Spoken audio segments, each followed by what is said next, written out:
Well, if you're in the market for a rough and tough looking vehicle which can carry at least 5 people on board and a whole lot of equipment, and want something different from the usual, and want something which has a lot of personality and attitude, then the all new Isuzu D-Max V-Cross is a car that you should definitely check out. Why is that? We'll tell you in this video today.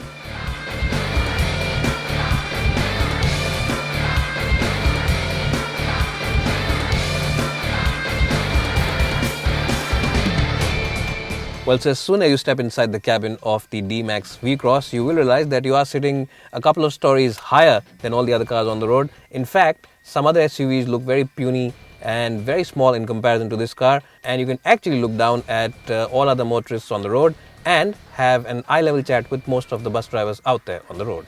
Because it is a big and bulky pickup truck, it has to be good in terms of the practicality and storage spaces department, and this car does not disappoint. And why is that? Well, because you get loads of places to store. You get these two decently sized glove boxes. You get one big cup holder over here where you can of course keep that Diet Coke can in. You also get this huge box over here where you can, well, you can't keep this bottle, but you can of course keep your cell phone, wallet and a lot of other stuff. It is a very deep glove box, as you can see. It is as tall as this cell phone. Well, but of course if you want to keep this cell phone away from all those prying hands in the car, you can keep it in front of you over here in the middle of the dashboard, and there's also place to keep it right in front of the driver below where your knee will be. And you also get this big bottle holder right next to the handbrake, but the best place to keep these bottles of course is in those big door bins. So in terms of overall storage places, this is a phenomenal car.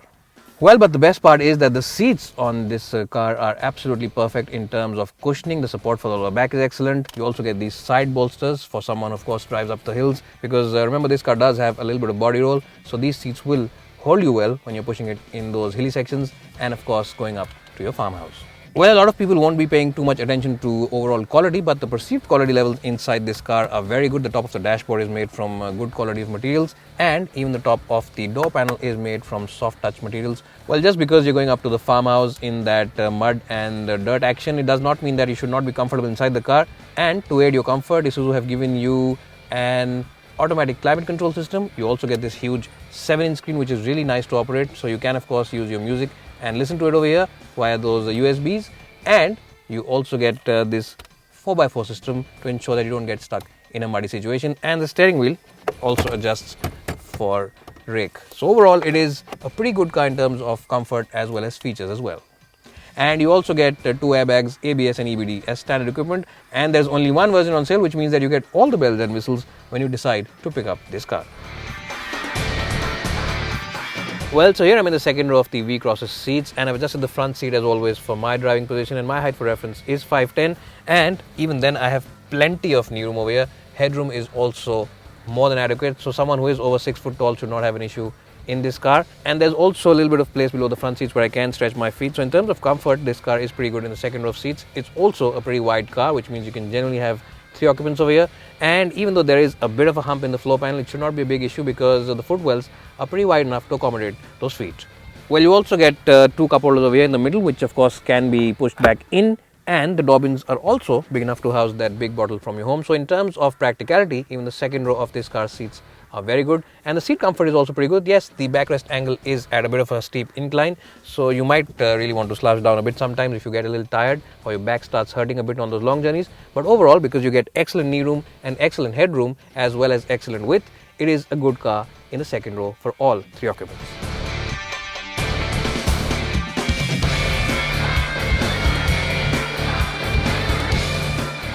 Well, if you've been following my videos, then you will know that I am obsessed with water bottles in all shapes and sizes, and this is one of the best cars to carry those big 1 litre bottles, in fact big 20 litre bottles from your home. Well, this is one of those few cars which does not define its luggage capacity by the liters but by kilos. And why is that? Well, because this one defines it by deck loading capacity. Now that's a term which a lot of ships use to showcase how much their hulls can carry, and also a lot of cargo planes use. And what is it all about? Well, you can Google it and find out because it will take a long time to explain it in this video. And this one can carry 265 kgs in terms of its deck capacity, which means that you can carry a lot more than these 3 bottles over here in the back. You can carry a lot of equipment like your farming equipment over here, and also that harvest from that big apple orchard up in the hills.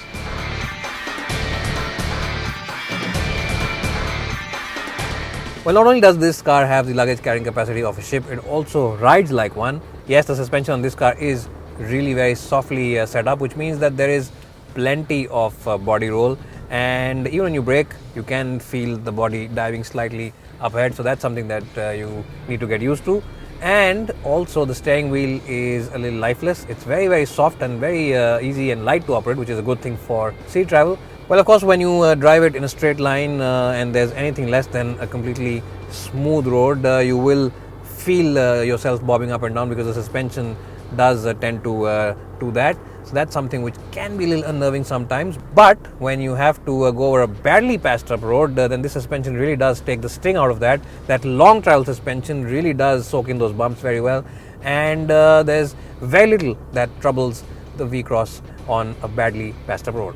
Well, the engine on this car is a 2.5 litre turbocharged engine, which makes about 134 bhp of power, as well as 320 Nm of torque. Now, these are pretty good figures considering this car's weight as well as size. Well, the engine is pretty responsive, and it starts responding from around 1500-1600 RPM, which is pretty good and makes driving this car in the city a pretty easy affair, and a pretty breezy affair at that. The other good point about the car is its super light clutch. Yes, you will be really surprised when you operate this clutch for the first time, because of its bulky size on the outside as well as that big 2.5 litre engine. You will presume that the clutch is heavy, but this car's clutch can actually shame a lot of small hatchbacks in terms of its lightness as well as its linear operation. It really is a very light clutch to operate, and that makes gear changing quite a joy. The gearbox is pretty okay to operate. The throws are a bit long, but they do shift positively, and there's a nice slick action to it. So even though it does take a lot of effort to engage those gears, because you have to use your entire hand moving those gears up and down, it is an okay gearbox to use because of the accurate throws as well as its positive action. The V-Cross's biggest strength is its pulling ability, which means that this car starts making a lot of its torque lower end in its band, and that's a good thing if you are stuck in a very bad muddy situation, if you are stuck in mud.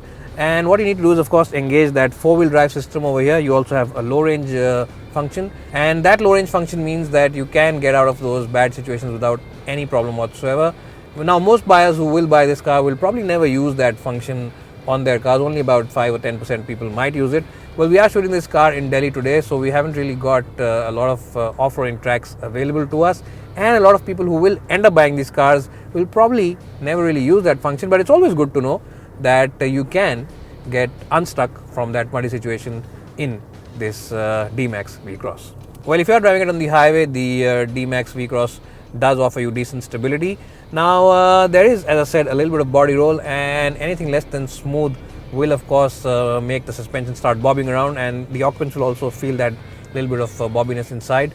So that's something that you have to be very careful about. But other than that, it is a pretty good car for those long highway trips. Well, you sit up so high in this car, you get a very good view of the road ahead, and visibility at the back is also very good, which is great if you drive a lot in the city. But the only big negative is that it is a car which has a huge turning radius, so you will need an entire road or maybe an entire roundabout to be turning this car. So taking that big U-turn in the city can be a little bit of a cumbersome affair, but that's quite okay, because these cars aren't meant to be driven in the city. They are meant more for people who go up the hills or go to their farmhouses and travel a lot on the open highway. Well, the other good point about the V-Cross is its wide footprint. You get these chunky tires on the outside, and these tires, along with the very solid brakes, give you a sense of confidence when you go up the hills or even when you are on the highway. Well, the steering wheel is so devoid of feel that around its dead center position, you can't really make out what the tires are doing, and this can be a little unnerving when you are on the highway. But if you're in the city, you will forgive the steering wheel for its overtly light nature, because it really does make driving this car a pretty breezy affair.